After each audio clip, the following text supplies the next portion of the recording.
ನಾಪೋಕ್ಲು ಗ್ರಾಮ ಪಂಚಾಯಿತಿಯ ಉಪಾಧ್ಯಕ್ಷರಾಗಿ ಕಂಗಾಂಡ ಶಶಿ ಮಂದಣ್ಣ ಅವರು ಅವಿರೋಧವಾಗಿ ಆಯ್ಕೆಯಾಗಿದ್ದಾರೆ. ಕಾಂಗ್ರೆಸ್ ಅಧಿಕಾರದಲ್ಲಿರುವ ನಾಪೋಕ್ಲು ಗ್ರಾಮ ಪಂಚಾಯಿತಿಯಲ್ಲಿ ರಾಜೀನಾಮೆಯಿಂದ ತೆರವಾದ 2ನೇ ಅವಧಿಯ ಉಪಾಧ್ಯಕ್ಷ ಸ್ಥಾನಕ್ಕಾಗಿ ಪಂಚಾಯತ್ ಸಭಾಂಗಣದಲ್ಲಿ ನಡೆದ ಚುನಾವಣೆ ಪ್ರಕ್ರಿಯೆಯಲ್ಲಿ ಕಾಂಗ್ರೆಸ್ ಬೆಂಬಲಿತ ಸದಸ್ಯೆ ಕಂಗಾಂಡ ಶಶಿ ಮಂದಣ್ಣ ಅವರು ಅವಿರೋಧವಾಗಿ ಆಯ್ಕೆಯಾದರು. ಉಪಾಧ್ಯಕ್ಷ ಸ್ಥಾನವನ್ನು ಅಲಂಕರಿಸಿದ ಬಳಿಕ ಶಶಿ ಮಂದಣ್ಣ ಅವರು ಮಾತನಾಡಿ, ಎಲ್ಲರ ಸಹಕಾರದಿಂದ ಈ ಸ್ಥಾನವನ್ನು ಅಲಂಕರಿಸಿದ್ದೇನೆ. ಮುಂದೆ ಗ್ರಾಮದ ಸಮಗ್ರ ಅಭಿವೃದ್ಧಿಗೆ ಶ್ರಮಿಸಲಿದ್ದು, ಇದಕ್ಕೆ ಎಲ್ಲರೂ ಸಹಕಾರ ನೀಡಬೇಕೆಂದರು.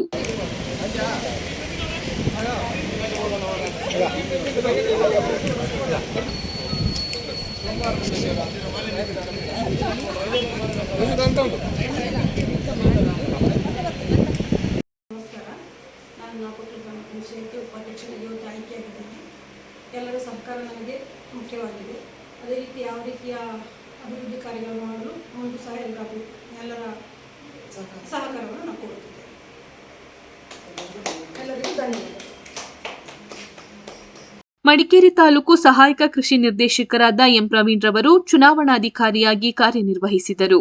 ಈ ಸಂದರ್ಭದಲ್ಲಿ ಗ್ರಾಮ ಪಂಚಾಯಿತಿ ಅಧ್ಯಕ್ಷೆ ವನಜಾಕ್ಷಿ ರೇಣುಕೇಶ್, ಮಾಜಿ ಅಧ್ಯಕ್ಷೆ ಎಚ್ಎಸ್ ಪಾರ್ವತಿ, ಮಾಜಿ ಉಪಾಧ್ಯಕ್ಷೆ ಕೊಲ್ಲೆಟಿರ ಹೇಮಾವತಿ, ಸದಸ್ಯರಾದ ಮೊಹಮ್ಮದ್ ಕುರೇಶಿ, ಮಾಚಟಿರ ಕುಶಾಲಪ್ಪ, ಕೆವೈ ಅಶ್ರಫ್ ಸೇರಿದಂತೆ ಮತ್ತಿತರರು ಹಾಜರಿದ್ದರು. ಗ್ರಾಮ ಪಂಚಾಯಿತಿಯ ಉಪಾಧ್ಯಕ್ಷರ ಸ್ಥಾನ ರಾಜೀನಾಮೆಗೆ ತೆರವಾದ ಸ್ಥಾನಕ್ಕೆ ಇವತ್ತು ಚುನಾವಣೆ ನಡೆಯಿತು. ಈ ಚುನಾವಣೆಯಲ್ಲಿ ಕೆಎಂ ಶಶಿ ಅವರು ಅವಿರೋಧವಾಗಿ ಆಯ್ಕೆಯಾಗಿದ್ದಾರೆ.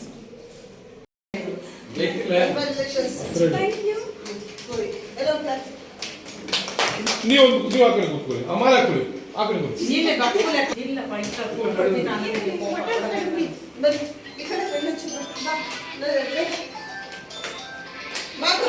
ನೀವು